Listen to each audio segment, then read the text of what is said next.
Pamaypay, pamaypay, pamaypay. Hatid kami ng pasahirong may. Ito lang pamaypay si nanay. Bigatin pala.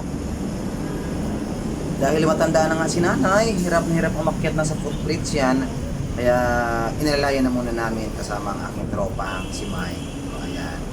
Bigat, mabigat yung kanyang darang pamaypay, mga kapatid. At senior citizen ito. Tinulungan mo nating patawid ng kulay.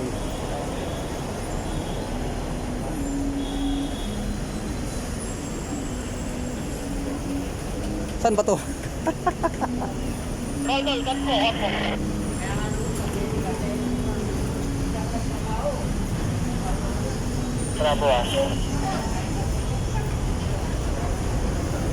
Bigat, Mike.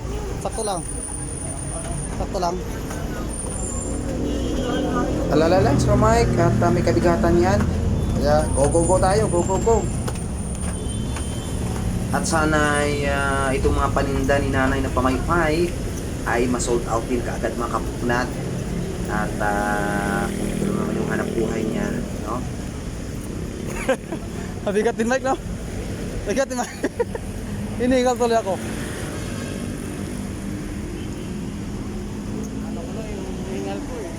Hiningal ka rin. Pares tayo. Kasama si Sir De La Cruz sa aming responsibility sa busway. Natid na muna namin si nanay sa kaya niyang bus patungo ng Panichos Bayan. Dahil may kabigatan din po ang kanyang dalang mga pamaypay. Galing pa po ito sa probinsya at ito lang po yung sideline at hanap buhay ni nanay. Salamat, kapatid!